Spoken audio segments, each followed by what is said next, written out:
Acclame très fort pour Dieu. Lorsque c'est Dieu, fais-le bien parce que tu acclames Dieu. Lorsque tu es en train d'acclamer Dieu, tu dois le faire très bien. Car cela, tu ne le fais pas à un homme, mais tu le donnes à ton Dieu. Au nom de... Que Dieu nous bénisse. Tofandi Moukié. Naïe ce matin nous a apporté un message très important de la part de notre Dadi Espérance Mbakadi. Comme vous avez remarqué, nous sommes au mois de novembre. Alors pour ce mois de novembre, le thème il y a mois et novembre et Ezali, combattre, vaincre et dominer les forces des ténèbres. Pour ce mois de novembre et le mois de décembre, nous allons tourner autour de ce thème, combattre, vaincre et dominer les forces de ténèbres. Alors je suis venu nous parler de la prophétie, ou soit de la vision que Dadi SP a fait, et il a voulu que nous puissions le partager à l'église. J'aimerais que tu sois attentif pour qu'on comprenne au moins le message en question.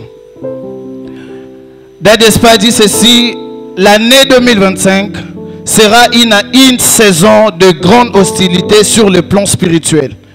Les diables préparent et équipent ses troupes pour imposer les embargos aux individus et aux entités, pour organiser des sabotages aussi bien individuels que de masse et favoriser l'oppression, les souffrances et les calamités individuelles collectives. Cette invasion de forces spéciales de ténèbres est prévue pour la première moitié de l'année, et s'ils réussissent leur mission, ils feront la grande moisson de leur travail, c'est-à-dire de mortalité précoce pendant la dernière partie de l'année. En réalité, la mise en place de cette saison spirituelle sera inaugurée au mois de novembre 2024, donc en ce mois. Par de nombreux et puissants sacrifices humains, les autels qui seront érigés réclameront beaucoup de sang humain. La trompette doit retentir pour réveiller tous ceux qui peuvent par le pouvoir du sang de Jésus et de paroles de leur témoignage lancer les offensives pour ainsi combattre, vaincre et dominer les forces de ténèbres. Si les rachetés ratent de le faire maintenant, les hostilités futures risqueront de nous apprendre de court. Mardoché et Esther ont su pas seulement de jouer les complots des Haman contre eux et leur peuple, mais aussi organiser une offensive décisive pour en découdre leurs ennemis. N'oubliez surtout pas que la saison de leur destruction a été connue par un tirage au sort, donc pratique occulte. Il est important de remarquer ce qui suit. Lorsque Dieu bénit Adam et Ève, Satan vint les attaquer. Lorsque Dieu bénit Noé et ses fils, Satan vint s'aimer le trouble dans cette famille et réussit à introduire la malédiction. Lorsque Dieu bénit Abraham par son sacrificateur Melchisedec, Satan vint les tenter et l'attaquer par le roi de Sodome. Dieu merci, Abraham surmonta cette attaque. Lorsque Dieu bénit Isaac, Satan vint attaquer Isaac par une grande famine et ensuite par l'hostilité des habitants de Guérar. Lorsque Dieu bénit Jacob par Isaac son père, Satan vint l'attaquer par son frère Ésaü et la plupart par Laban son beau-père. Il en a toujours été ainsi. Le diable est derrière tous ceux qui sont bénis et tous ceux qui est béni pour attaquer et détruire. Après le mois de la bénédiction de l'alliance, l'ennemi sera au rendez-vous pour tenter de démolir et de détruire. C'est la prophétie que Dadi SP nous a envoyée pour ce mois de novembre et le mois de décembre. C'est à nous de les prendre en considération et de prier pour que cela n'arrive pas, que le Seigneur nous bénisse.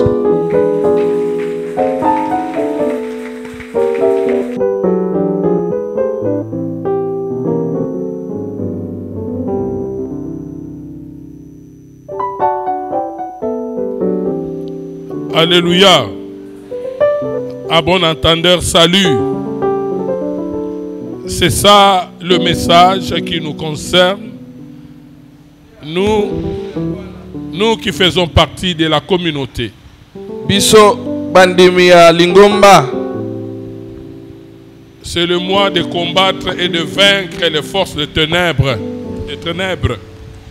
Sanza ya kobundisa pe kolonga kodonwa likolo ya bokasi ya molili. Le diable est en train de préparer beaucoup de choses contre les enfants de Dieu. Zabolo akokana makambo ya mabebele po abwakela bana nzambe. Il veut faire faillir nos missions et faire couler beaucoup de sang. Posa na yete bitina na biso esimbate bongo makila bato ebele esopana. Donc c'est le thème de tous ces 2 mois de novembre et décembre. Mama na likambo ya basanza mibale o ya zomi na moko pe nzomi ya mibale. À partir de là, je vais inaugurer ce thème par ce texte, par ce message. Uta lisakoli oyo nde na kofungola litangi ya mateya lelo. Mais je voudrais, avant d'entrer dans mon message, vous saluer d'abord et vous souhaiter bon dimanche. Nalingi liboso na bana mateya na pesa bino nyonso mbote pe na tomela bino e ngaelamu. Et je salue votre voisin de gauche et de droite en mon nom. Pe na mi peseli moto yimo panzi na yo mbote na kombo na nga moko. Alléluia. Amen. Alléluia. Amen. Par rapport à ce message qui nous a été envoyé, kobila sango ba memeli biso, nous aurons beaucoup de prières de combat. Bongo tokobongisa balosambo ebele ya etumba molimo. Pendant ces 2 mois. Na basanza mibale oyo. Et il a dit en dernier lieu que après la bénédiction, le diable vient toujours attaquer les enfants de Dieu.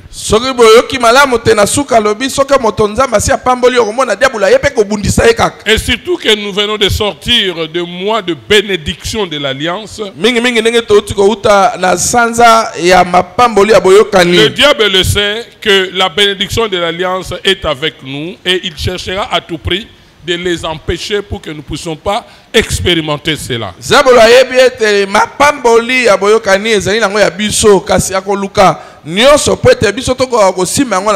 Nous sommes les héritiers. Nous devons hériter les promesses de Dieu. Suite à cela, j'intitule mon message « Libérer l'héritage de la destinée ».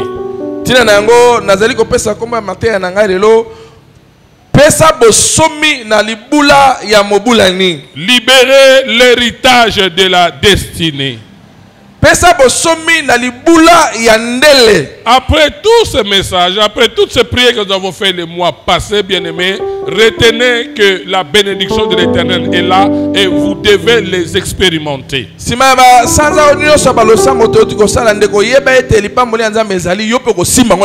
Voilà pourquoi nous entrons dans ce genre de messages et ce genre de prières pour expérimenter ces bénédictions. Et à cet effet, j'intitule le message d'aujourd'hui, comme je viens de dire, libérer l'héritage de la destinée. Et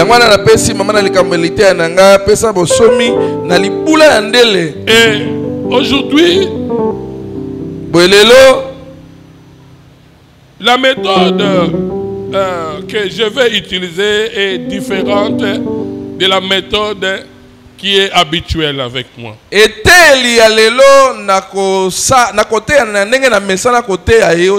C'est-à-dire, nous allons lire beaucoup de versets pendant que je serai en train de prêcher. Mais de prime abord, lisons ces 2 versets et les autres vont venir au fil du message. Écrivez d'abord Deutéronome 32, 8 à 9.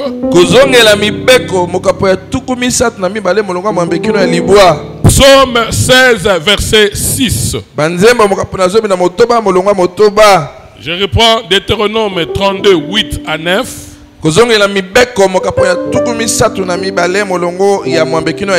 Et ensuite, Psaume 16, verset 6.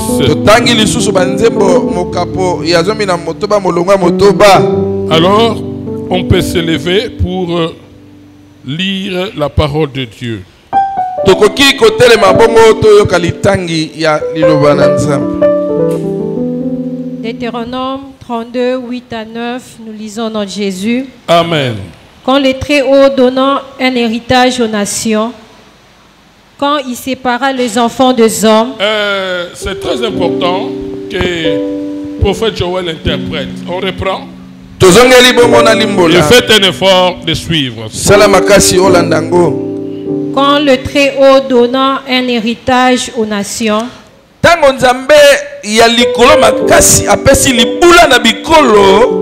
Quand il sépara les enfants des hommes. Il fixa les limites de peuple d'après le nombre des enfants d'Israël.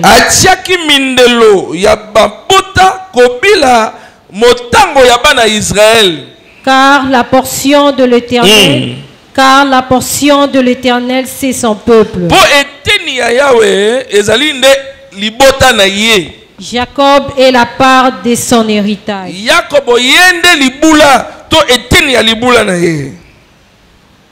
Psaume 16, 6, nous lisons notre Jésus. Un héritage délicieux m'est échu.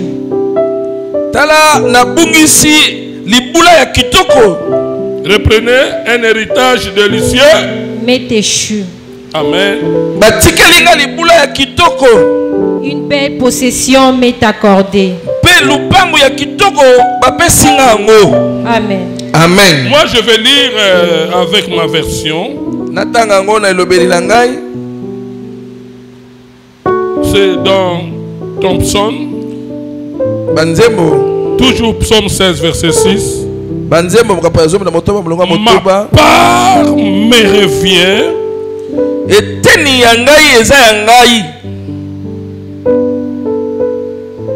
En un lieu de délice.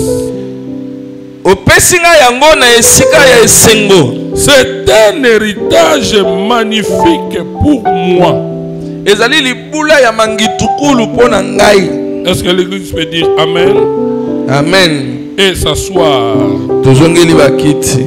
Alléluia. Amen. Libérer l'héritage de la destinée. Bien-aimé, ce Deutéronome que nous venons de lire dit ceci.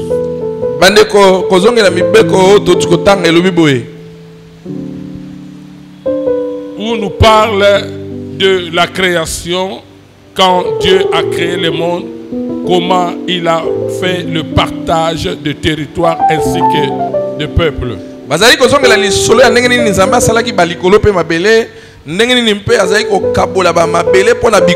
Et la Bible dit ceci. Quand l'Éternel finit de créer, il sépara le peuple. Cela voudrait dire ceci, bien-aimé. Quand l'Éternel a fini de créer, il a donné à chacun de ces 5 continents un peuple, un territoire et ses richesses.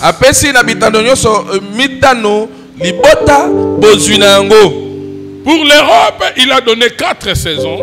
Pour l'Afrique, il a donné 2 saisons. Il n'a pas oublié le pôle nord et le pôle sud. Alléluia. Amen. Alléluia. Amen. Bien-aimé, aucune nation, aucun individu n'a manqué son héritage, n'a manqué sa part, n'a manqué sa portion.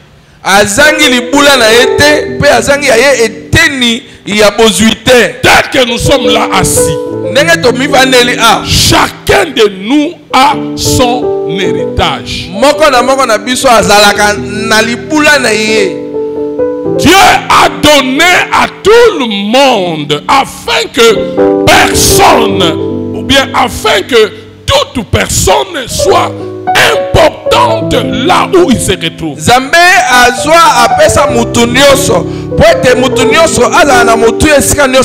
Dieu a donné à chaque nation à chaque individu son héritage. C'est lui qui a donné cette portion de terre à notre pays, la RDC. C'est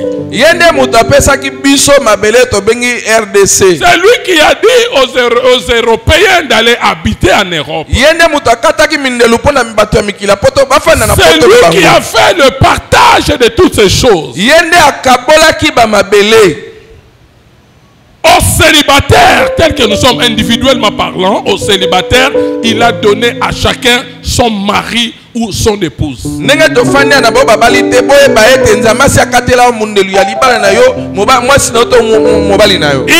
donné aux femmes, chacune d'elles, ses enfants. Bien-aimé, Dieu a fait la répartition. Il a donné à tout le monde son héritage. Il a fait que nous tous, nous soyons dans l'égalité pour réussir dans la vie.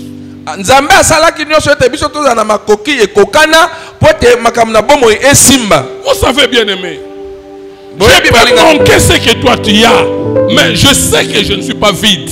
Je ne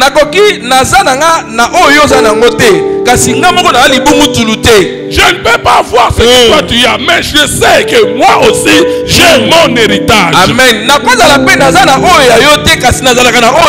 Je viens dire à quelqu'un qui est assis ici, tu as un héritage et tu as une possession.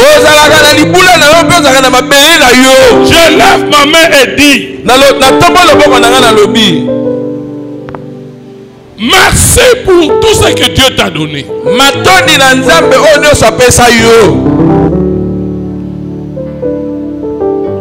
Il a donné à tout le monde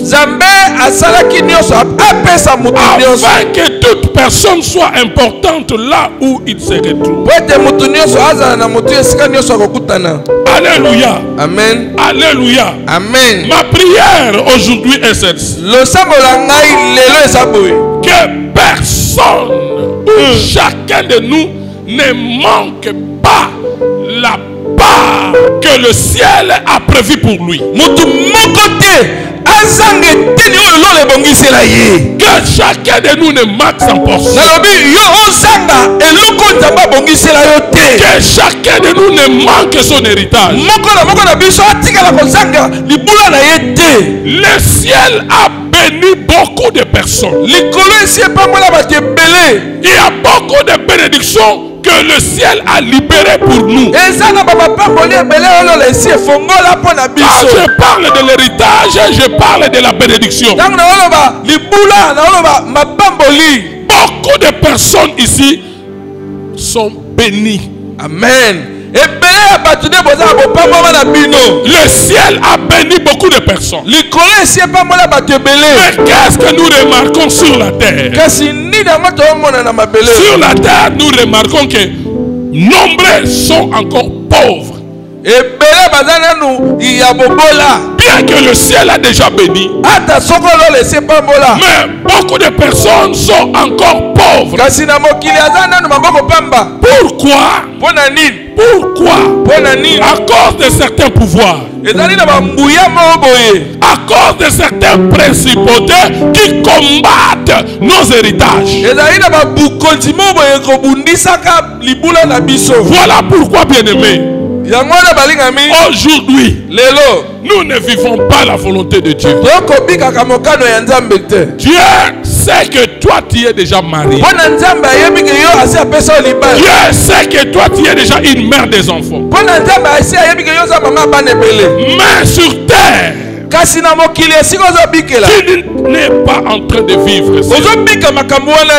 Oh my God. Bien aimé, lisons ce verset de Ecclésiaste chapitre 5 verset 9. Nous allons lire 3 versets. Bénédicte est là. Blandinette n'est pas là. Ok. Comme ça, non, Bénédicte. J'aimerais que vous lisiez Luc 15, 12. Et notre interprète va lire Luc 12, 13. Mais avant d'arriver là, Bénédicte, mets-toi s'il te plaît. Avant d'arriver là-bas, nous allons lire Ecclésiaste 5, 9. Mais j'ai remarqué une chose, que la version française n'a pas bien expliqué ce verset. C'est pas bien expliqué. C'est la version anglaise qui a mieux expliqué ce verset. C'est lui qui a une version anglaise qui comprend l'anglais peut vérifier. Dans Ecclésiaste 5 verset 9, la Bible dit ceci en anglais. Moreover. En plus. Moreover. The profit of the earth is for everybody.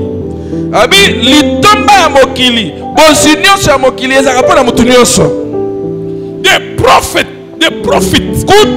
of the earth is for everybody. Tout le monde doit bénéficier du bonheur du pays. Ça, c'est ce que la Bible dit. Tout le monde, excepté personne. La Bible dit tout le monde doit profiter du bonheur du pays. Mais en réalité, ce n'est pas le cas. Il y a d'autres, il y a certains qui bénéficient du bonheur du pays, mais il y a d'autres qui n'en bénéficient pas. Tout ça pourquoi? À cause des pouvoirs de ténèbres, à cause des principautés qui combattent nos héritages. Mais je le répète encore, ma prière de ce matin est que chacun de nous ne manque pas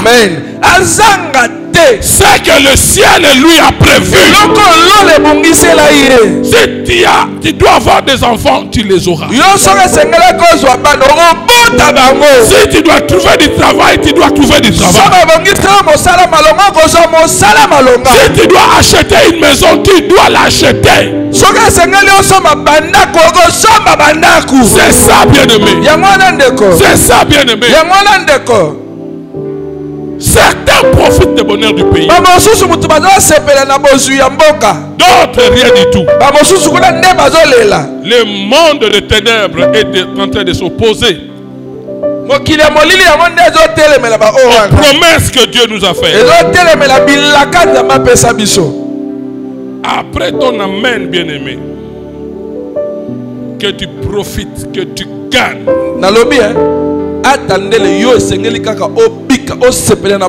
Les richesses qui sont dans ce pays. C'est ça ma prière. C'est ça ma prière. Tu ne mourras pas si tu n'expérimentes pas les promesses. Jamais, jamais, jamais. Il a dit qu'à Mimosa il n'y aura ni femme stérile ni femme qui il a dit qu'à Mimosa il n'y aura pas de célibataire. Et je répète cette phrase en disant ceci. Tu ne mourras pas sans expérimenter toutes ces promesses. Ça, ce sont nos héritages.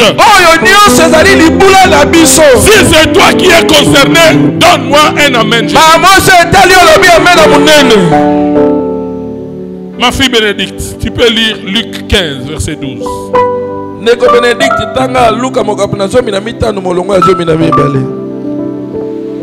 Le plus jeune dit à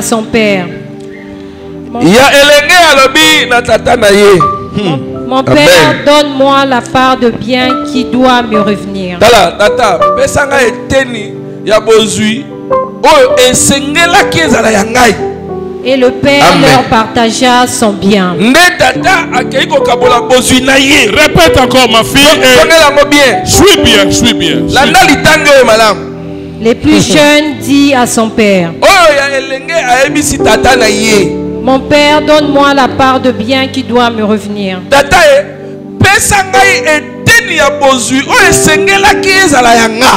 Et le Père leur partagea son bien. Soki mutu nyoso na mutu na ya yebike azana héritage na ya réclamer ngo akozwa yango. Amen. Le plus jeune s'est adressé au Père. Il réclame sa part, il réclame son héritage. Soko yebike ozana droit ya kobala, il faut soit libala na yo. Soki na mutu na yo yebike okobala, papa a réalisé que toi tu comprends que tu vis sur terre. Pourquoi? Le Père va te donner. Le plus jeune, a dit donne-moi ma part. Il s'est adressé au Père. Et le Père a fait ce qu'il a dit. Nous allons réclamer notre héritage pendant toute cette semaine. C'est dans ton esprit. Tu sais que tu n'es pas encore entré en possession de ton héritage. C'est ton droit de le réclamer. Le plus jeune a réclamé sa part. Et il l'a reçu. Tu ne vas pas expirer si tes mains n'ont pas encore touché ce que toi tu cherches.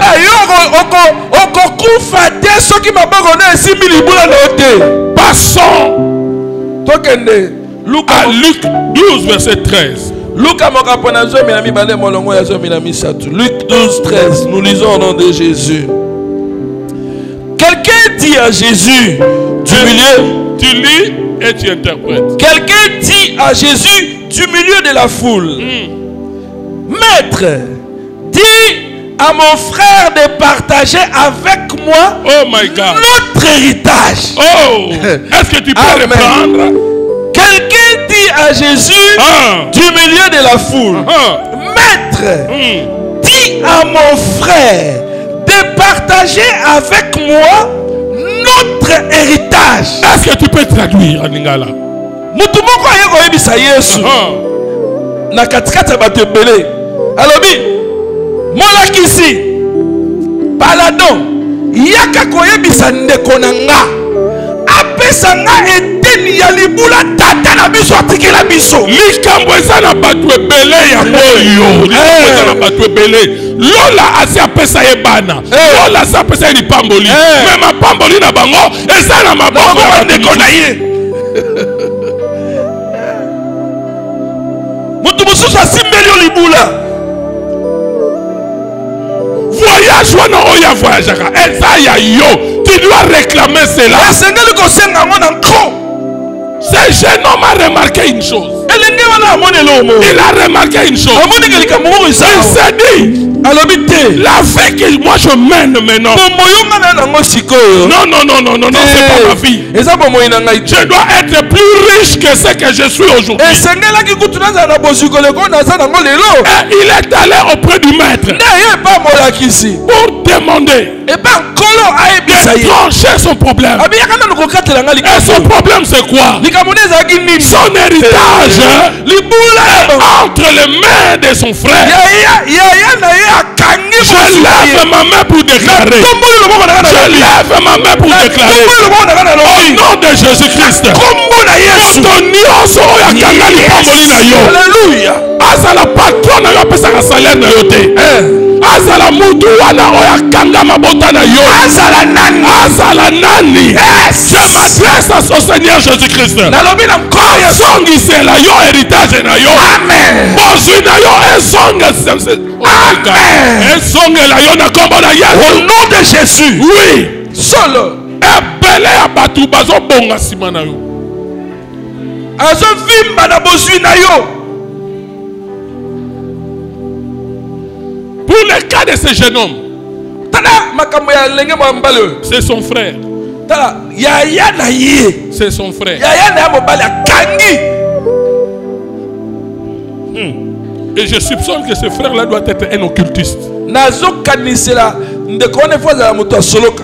qui est en train d'exploiter les chances de bénédiction de ce Dieu. C'est le cas de plusieurs personnes. Plusieurs parmi nous ne vivent pas leur vie. J'étais à Bandal pour suivre la bénédiction de l'Alliance. Pasteur Isidore nous a donné un témoignage. Il a dit ceci. Une fille qui a perdu sa mère avait l'habitude d'écouter une voix lui dire dans le songe Kende na esika oyo soki oke omona mbongo zwa yango eza mbongo kofuta pour la rentrée scolaire. Et cet enfant là, la première fois qu'il a fait ce songe, il a négligé. Quand il a rencontré cela à sa tante maternelle qui maintenant est en train de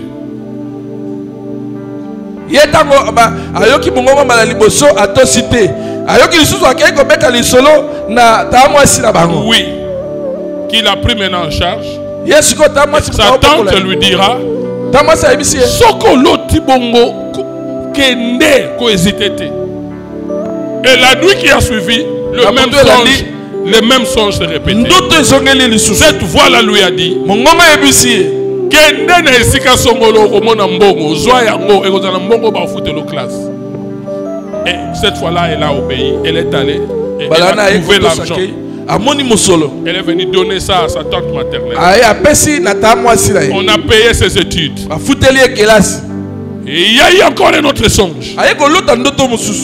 Les jours de bonne année de Noël.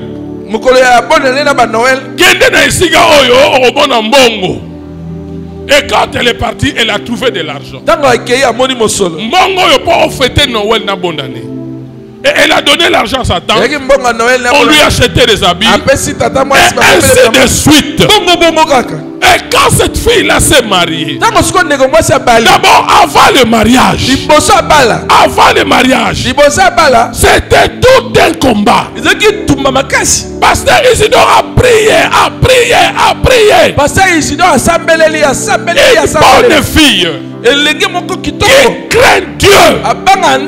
Mais oh mon Dieu, à quelques jours du mariage, le garçon l'a répudié. Il a dit il n'y aura plus de mariage à l'occasion de rien. Et Pasteur Isidore a insisté, il a prié. Et un esprit a commencé à parler à travers cette soeur. Bongo mbongo ya futela kelasi. Bongo mbongo ya bandai kolia. Ezali mbongo na ngai. Ebele ya batu ndenge baza awo. Babokola yo na moto songolo. Babokola yo na moto pakala. Origine ya mbongo wana oyebite. Afutela yo ba classe. Asipota na makamebele. Nzokande azwa libala na yo. Azwa bana na yo. Azwa maternité na yo. Mais je dis ce matin, nous allons nous adresser au Père. Au Père. Pour que celui-là qui retient notre héritage ne lâche prise.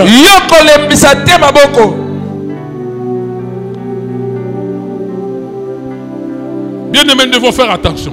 Ce n'est pas seulement nos membres de famille. Il y a aussi les amis que nous avons. Des relations que nous avons.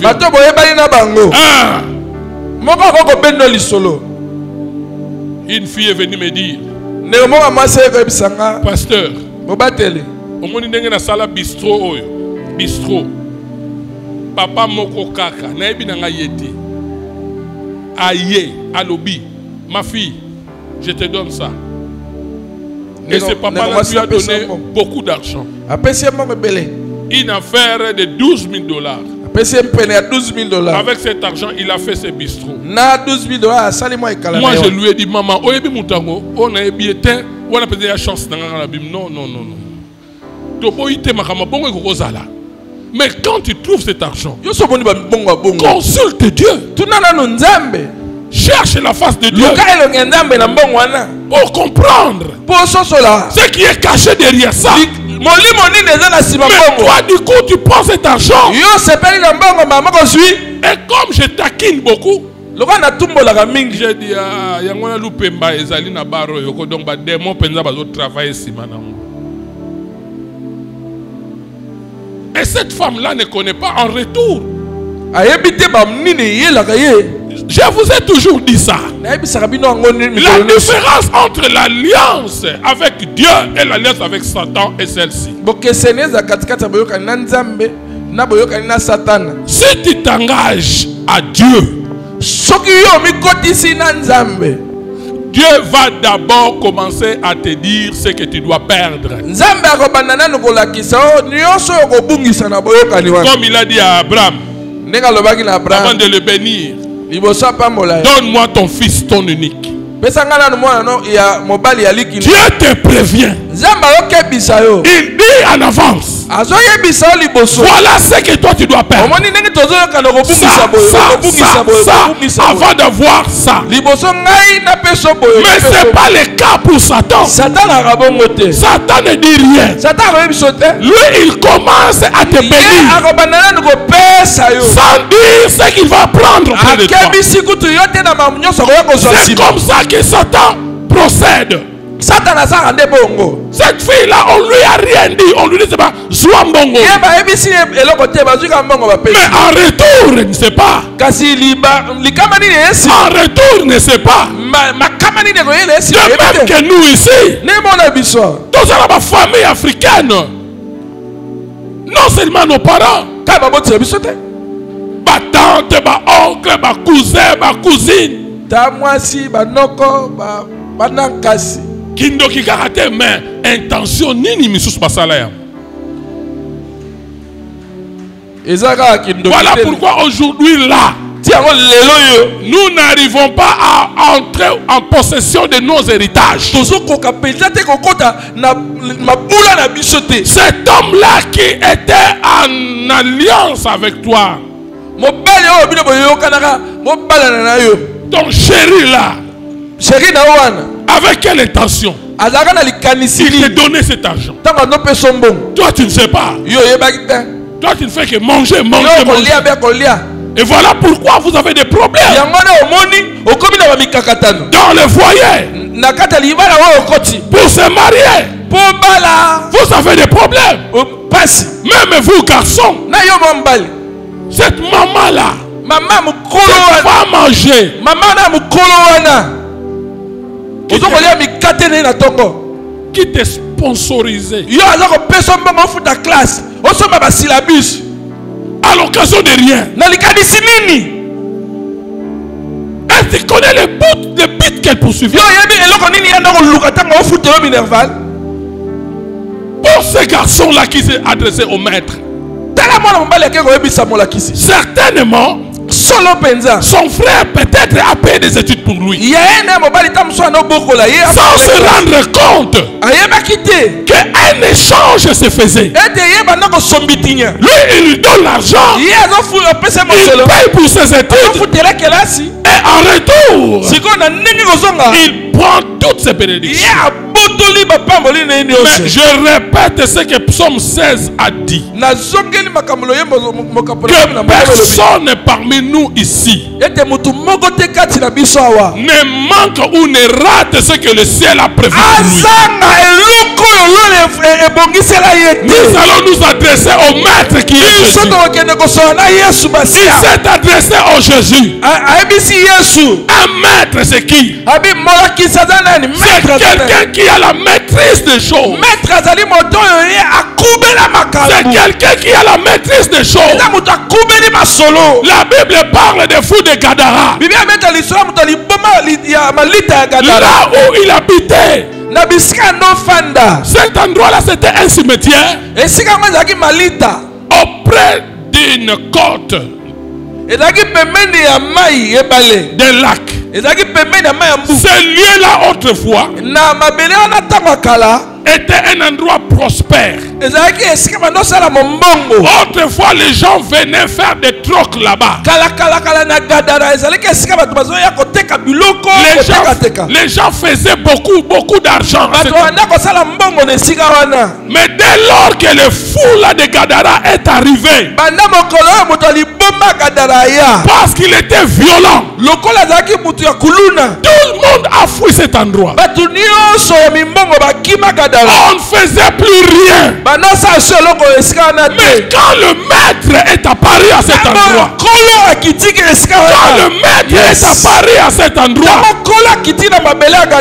même Pierre, même les disciples, que Jésus a maître.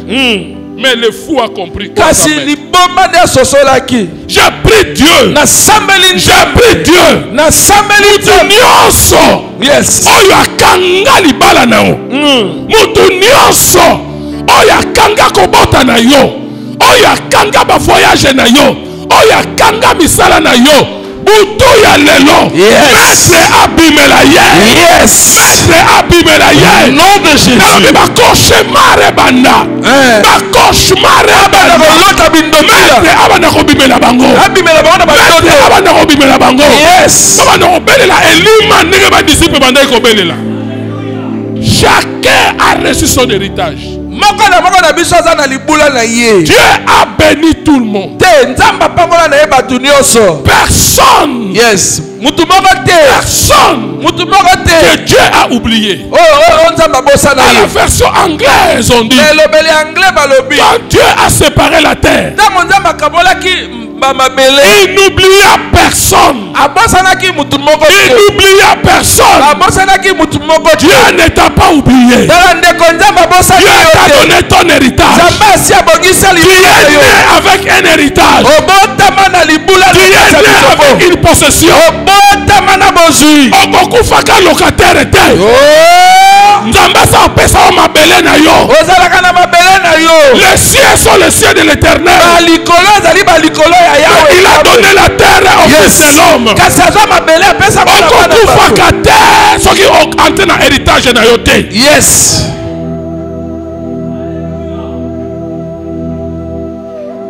Maître dit à mon frère. Molakisi yakana nukoloba na ndeko nanga mobali. Donc kabola héritage. Azo apesa eteni ya bozina biso. Nazo loba na yo zali awa. Okufela ba parents. Bazwa mabele. Ndaku na bino. Okufela papa, okufela mama. Ba benga na bino. Bokenda ailleurs. Nalobi butu ya lelo. Yes. Abimela bango. Abimela bango. Abimela bango. Abimela bango. Oyo asala ke yo kufela mwana wana. Oyo asala ke yo mabota na yo ekangama. Oh my God. Lelo apparition aba elima. Abimela bango la bandoto. J'ai prié pour une sœur. J'ai prié beaucoup pour cette sœur. Cette sœur m'a dit ceci. Chaque fois qu'elle tombe enceinte, au deuxième ou troisième mois, elle rêve toujours sa mère. Comment? Elle voit dans le songe. Chaque fois, elle porte un enfant au dos. Et sa mère vient. Lui arrache cet enfant. Elle l'écrase sur la route. Et quand elle voit l'enfant s'écraser, le sang sort. Le lendemain, elle doit avorter. Et ces songes se répétaient de temps en temps. Chaque fois qu'elle tombe enceinte. Et nous avons commencé à prier avec cette soeur. Nous avons commencé à prier avec cette soeur. Quand elle est tombée encore enceinte, nous avons continué à prier. Deuxième mois, on priait. Troisième mois, on priait. Quatrième mois, on priait. Cinquième mois, sa mère mourra. Sixième, septième, huitième, neuvième, elle accoucha. Quand elle a accouché son premier enfant, elle est partie à Lubumbashi. Quelques années, quand elle est revenue, je l'ai rencontrée. Elle m'a dit, j'ai 3 enfants. Il y a 6 et 6 ans. Il y a 6 ans, je crois. Elle avait déjà 3 enfants. Je ne sais pas aujourd'hui si elle en a 9. J'ai pris Dieu. J'ai pris Dieu. Auteur y a souffrance et n'a yo nyonso. Soki atiki te. Koso oyo. Akolia pau. Siola na sem na pongi. Akolia pau. Dieu a donné à chacun de nous son héritage. Avant que tu sois né, Dieu connaissait déjà que tu devais avoir 6 enfants. Mais aujourd'hui, tu n'as pas d'enfant comment? Lélo. Dieu sait. Dieu sait que tu devais déjà te marier. Depuis 2020. Mais jusqu'à présent, tu es toujours célibataire. On a photo le maître. Loba na ndoko na biso wana. Loba na tata mwasi na biso wana. Atika libala yangai. Oya kotika te. Oya kotika te. Kala bitumba na ba démon ya bitumba mawate. Fika kokufa akufa. Je le déclare au nom de Jésus. Je lève ma main pour dire avant la fin de cette année, on peut choisir un million au Luka. Je le déclare avant la fin de cette année, ceux qui ont validé, fiancé déjà à Koya. Amen. Je le déclare. Salaire n'est pas foutate.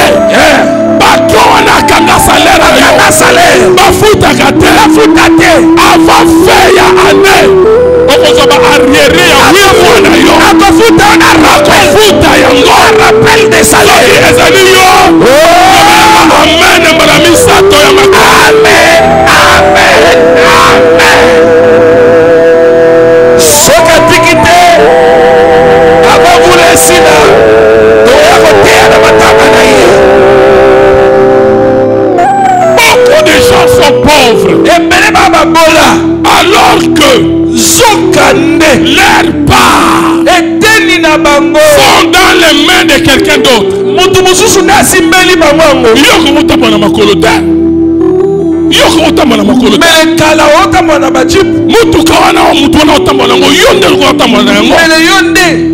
Les locaux réclamaient héritage.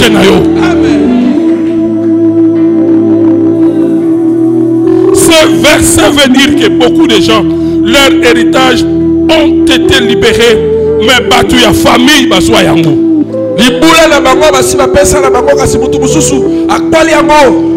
Combien de personnes baswa balota? Oloti ke oboti. Yora si wone sa bilote là. Oloti ke oboti. Oloti o memi mwana. Mais na mokini boyosa na mwana te. C'est Dieu qui te parlait. C'est Dieu qui te parlait. C'est Dieu qui montrait ton héritage. C'est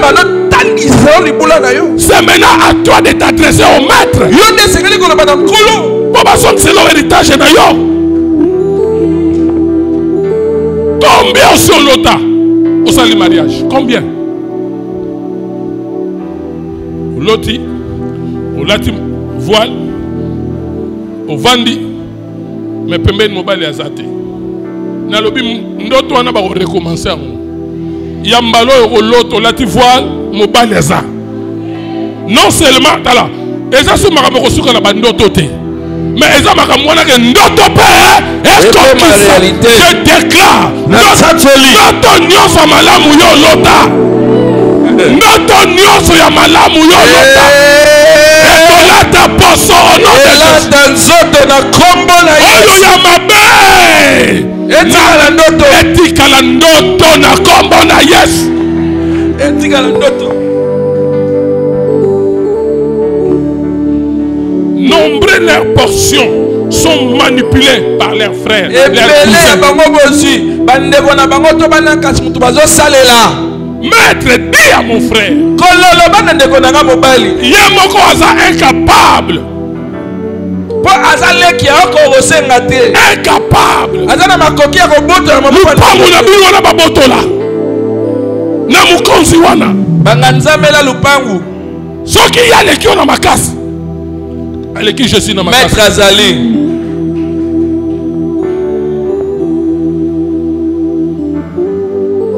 Cet homme a regardé sa vie.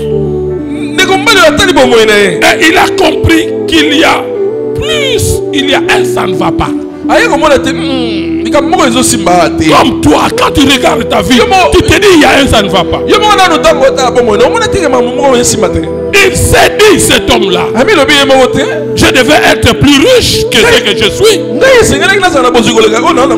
Je me lève comme sacrificateur pour parler à tes frères, pour parler à ton patron, pour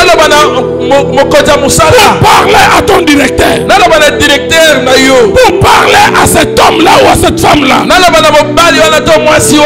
Tout ce qu'il est à toi, tout ce qui est à toi, Oyo babomba, Oyo bayiba, Lelo, ba libéré yango, ba libéré yango, Mungongo Oyo na zoloba, Ekolanda bango na butu ya lelo, soki basongisi te, Oyo koyela bango tani yote. Je libère tes enfants. Je libère ta postérité.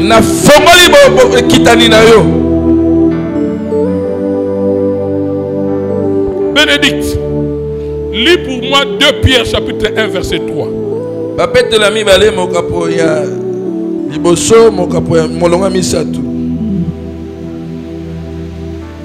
2 Pierre 1 chapitre 2. Que la grâce et la paix vous soient. Excusez ma fille, augmentez un peu le volume pour que tout le monde entende bien et notre prophète va interpréter.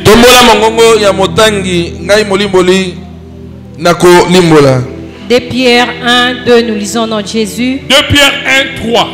2 Pierre 1, 3. Comme sa divine puissance nous a donné tout ce qui contribue à la vie.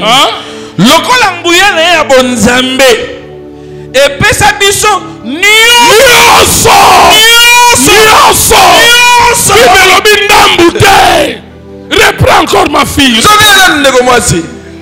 Comme sa divine puissance nous a donné tout ce qui contribue. Sa divine puissance nous a donné tout. Il t'a pas seulement donné le diplôme, mais il t'a aussi donné le travail. Il ne t'a pas seulement donné du travail, mais il t'a donné aussi la prospérité. Ne t'a pas seulement donné la beauté, mais sa divine puissance t'a aussi donné le mariage.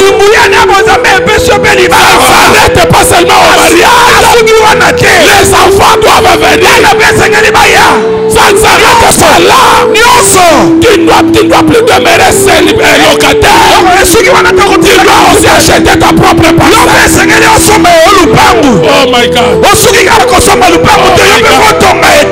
divine puissance nous a tout. Y compris la santé divine.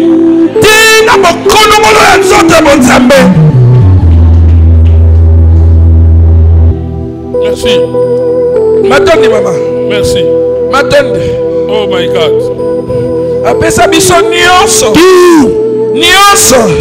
Atikali na ndambu te. Apimeli biso loko te. Apeso nzoto mwisanga bilamba. Il nous a donné tout. Kingo kitoko wana nzamba pesa yo. Tout. Oyo eza na banzela. Tout. Bomesanga bijou ano.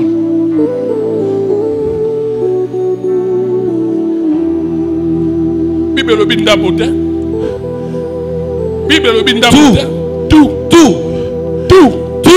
Même yo oyo omesanga kula ta perik po suke bimaka te. Suki wana bimaka te.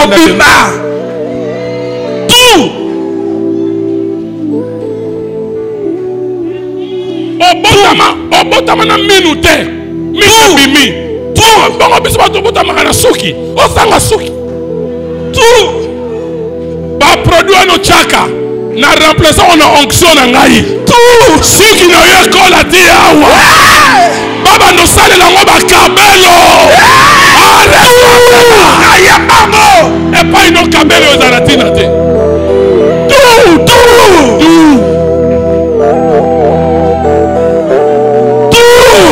j'ai dit tout. Nyoso.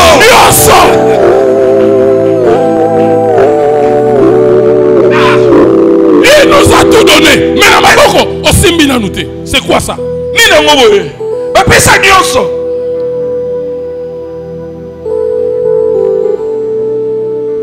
Bénédicte.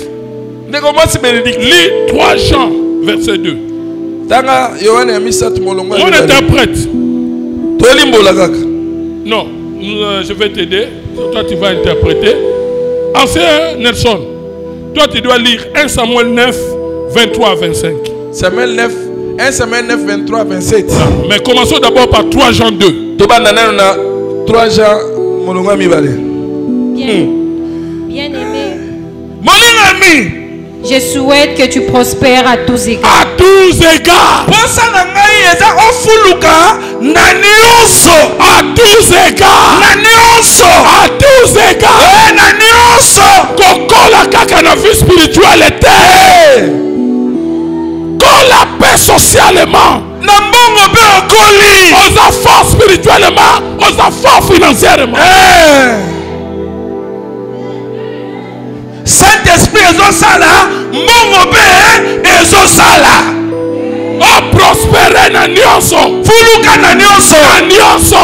Na nyonso. Soko za makasi na prière, mbongo ezate oza lokola nganga.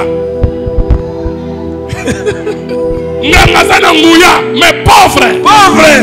Biso toza bato ya ordre ya Melchisedec. Nous ne sommes pas seulement sacrificateurs, mais nous sommes aussi des rois. Tozabe banganga. La sacrificature Et la royauté. Servir Dieu. La royauté, c'est la richesse. Bonganga ezali mosala mpo na Nzambe, bokonzi ezali nde bofuluki mpo na biso. Et bon, il peut pas monter intercesseur à passer Matou. Abimi Boeba Boga. Allah te bien. Intercesseur. Oh. Voilà, maintenant on commence à tout fier. Mouya Kimolimo. T'as la maman de soit puissant spirituellement, mais socialement faible. À comment monter ma bé.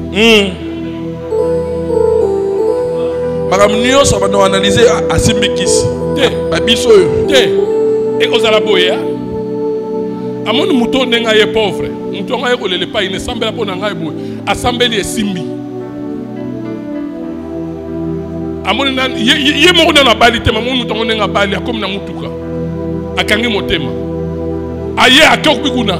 Oyo pe assemblée azu musala. Oyo assemblée asombinda. Ya so bongate. Ya bongate. Suka. Ba frère ba mité mama be ba kabagate. Yo pe ya yo il faut bonga. Ya yo pe faut bonga.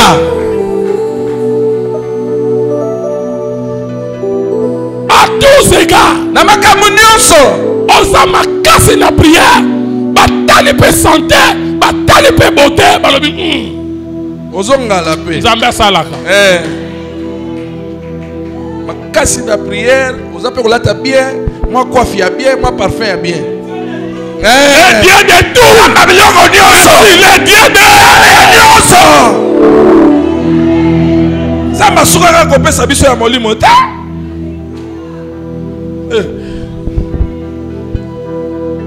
Ser moko bi pasteur Matou oya kosambela pona famille na biso. Batiaka tembe mingi na ba pasteur surtout oncle na biso moko amonaka ba pasteur lokola bato nzala lata bien.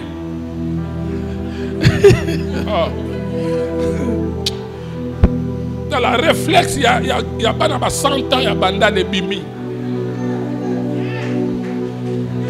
Là, nous avons comité, mais tout le monde a qu'à parfait. Oh, parfait, là, il y a un tel beau pasteur Nabiso. Mon cassette, 12 égards. 12 égards.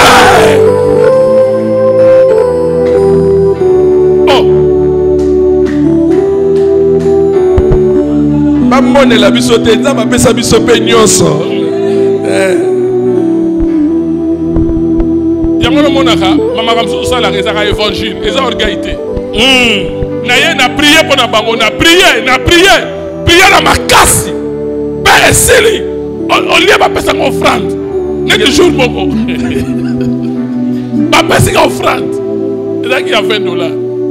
Ah merci maman. Mais maman, ngana kanisa ki pepino. Nzambe na ngai pesa ngai. Lelo. Bolamba taba. Maman, la pèse bango $100. Ah papa, papa na kosote nga bizwa. Okanisa ki ba passer ba passer ba mandia. Atu na nyonso Nzamba biso to sambela. Na makambo santé azali na kati. Na makambo mbongo azali. Na makambo bilamba azali. Na makambo mayele azali. Na makambo ya sekete nyonso tout.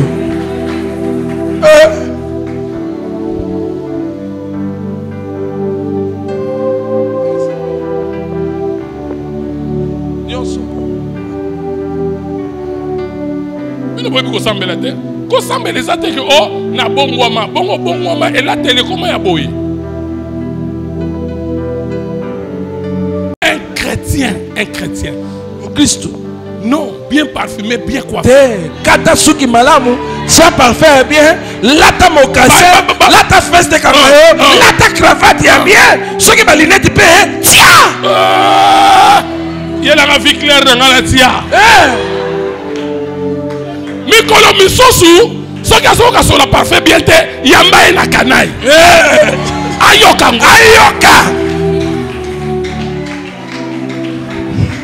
nzamba za nzambe ya nyonso évangile akala ezalaki ndeni soki frère na bato ya kitoko soki frère bato alataka bien o un esprit séduction yo nde moto wana yo nde moto oza nango te o sere wana ayaka koséduire mibali te sera bato aza na nyonso ana kitoko ana baparfum ana bakabelo ana mantalo na ye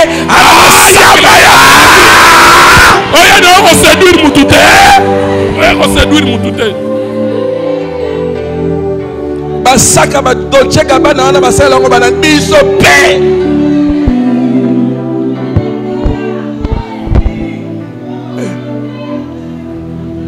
bato bao bazoloba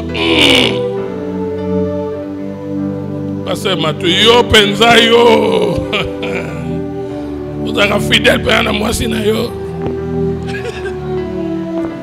yo ozolanda baparence nzambe ya tout nzambe nyonso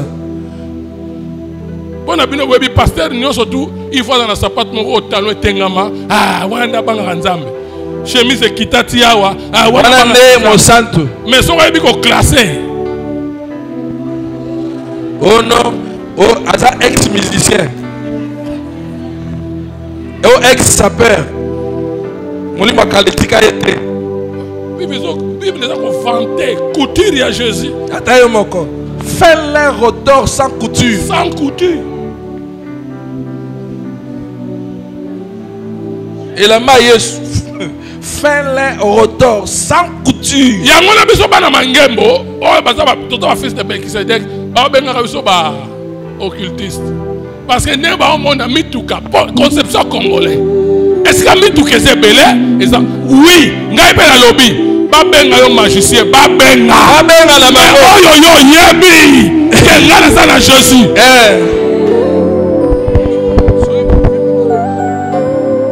papa tanga 1 Samuel 9 23-25 Samuel a liboso mokapa libo molongo ya tukumi satu Ancien Nelson yo limbola 1 Samuel 9 23-25 oui Samuel dit au cuisinier Samuel a lobi na moto azolamba serre la portion que je t'ai donnée en te disant mets-la à part. Le cuisinier donna l'épaule et ce qu'il en donna quoi? l'épaule et ceux qui l'entourent, et il a servi à Saoul. Molambi akeiko kata eteni ya lipeka. Nami sungi na ngoni Mutute. Apesi mutute, mais apesi lipeka na misungi nango. Mpe apesi yango Saul. Et Samuel dit, Samuel pe lobi, voici ce qui a été réservé. omoni oyo nde babongisaka. Mets-le devant toi et mange. Sango na mesa liboso na obe lia. Car on l'a gardé pour toi lorsque j'ai convié le peuple. Amen. Po omoni eteni ya lipeka na musunyo. Babombaki yango pona yo na tango yo na bengisaki libota. Ainsi Saoul mangea avec Samuel ce jour-là. Ne Saoul aliaki elongo na Samuel mokolo wana. Ils descendirent du haut lieu à la ville. Bakiti uta na likolo tine nguma. Et Samuel s'entretenait avec Saoul sur le toit. Voilà. Samuel bakeki kosolola na Saoul likolo ndaku. Pendant que Saoul s'inquiétait pour les ânesses de son père, Na tango Saoul andako mitungisa mapona bampunda ya basi. il était dans l'inquiétude. Ye azaki na kati ya komitungisa ma. Or, il ne savait pas. Zoka na yebaki te. Quelque part, Ke nesika moko boye. on a organisé une fête pour lui. Bamongisela ye feti. Je vais dire à quelqu'un. Nangi na yebisa mutu Je vais moko. dire à quelqu'un. Na yebisa mutu moko. Ne t'inquiète pas. Komitungisa mate. Cette semaine, Bonsoyo. cette semaine, tu vas entrer dans la possession de ton héritage. Okokota na bosu ya libula na yo. Bato ebele bazolela lelo, mais bayebite. Organiser les fêtes quelque part. Yana feti ba obongisa pona yo. Le diable est averti. Diable azui likebisi. Pendant qu'il s'inquiétait pour les ânesses de son père, Na tanga na mitungisa pona bapunda tata na ye. il y avait un restaurant qui a préparé une portion pour lui. Ezalaki na restaurant babongiselaki etene lipeka na musunyi. Je vais dire à quelqu'un, tout ce que tu cherches dans ta vie, Oh nyonso ozoluka na bomoi na yo. Dieu l'a déjà préparé pour toi. Jamais asi abongisela yo yango. Les enfants, Bana, le mariage, libala, le travail, musala, les voyages, mibembo, les véhicules, mituka. sais-je encore. Nango isusu. Dieu l'a déjà préparé. Basi babongisela yango. Cette nourriture qu'on a donnée à Et- Saoul, Eteni ya musunyi oyo bapesi Saulu. c'était pas n'importe quoi. Ezalaki eteni ya pampamba te. Une épaule, Lipeka. une épaule. Lipeka ya meme. C'est significatif. Ezalaka na ndimbola nango. La Bible dit, Bibi elobi. un enfant nous... Mwana abotameli biso. Amen. Un enfant nous est né, un fils nous est donné. Mwana mobali apesameli biso. Sa domination Bokonzi na ye kofanda likolo ya lipeka. Cela veut dire, cela veut dire, c'est Saoul là qui s'inquiétait. Parce qu'il a perdu quelque chose. Or, il ne savait pas. En cherchant ça et là, il va se rendre quelque part où on lui a organisé une fête. Je vais dire à un célibataire ici, pendant que tu t'inquiètes, Dieu a déjà fixé une date de mariage pour toi. Il va entrer dans ta possession. Je vais m'adresser à une femme qui cherche un enfant. Pendant qu'elle est en train de s'inquiéter, Dieu a prévu déjà la date de ta conception. Et je déclare aujourd'hui, je suis prophète. Je suis prophète. Je m'adresse aux couples qui n'ont pas encore eu d'enfant. La date d'aujourd'hui a été fixée depuis l'éternité. Tu vas concevoir. Et ainsi dit l'Éternel. Ainsi dit l'Éternel. Toi qui pleures, tu te dis, j'ai perdu un héritage. Olobi o nabungisi na nga libula. Je ne sais pas lequel. Na yebi soki eza nini. Mais Dieu a déjà réservé quelque chose. Kasi jamais si akatele mokolo Il y a eloko na une yo. surprise agréable qui t'attend. Eloko moko boye ya kitoko ezozela yo. On t'a réservé une part qui n'est pas comme d'autres parts. Kasi babongisela eteni oyo ezali Une part. lipeka. Ça veut dire la domination. Elingo bakisa bokonzi. Dans quelques jours pour Kala certains. mingi te mpona bamosusu. Quelques semaines pour Na d'autres. baposo ezoya mpona bamosusu. Quelques mois pour d'autres Na aussi. basanza mpona Vous bamosusu. allez dominer sur la pauvreté. Matela Vous bobola. allez marcher sur le célibat. Okota likola Vous allez marcher sur la stérilité. okotambola likola Vous réussirez. okozwa. Vous serez bénis. Opambola Au nom de kombo na Yesu. Dieu vous bénisse. Tika nzambe apambola bino. Dieu vous bénisse. Que le Seigneur te bénisse. Oh my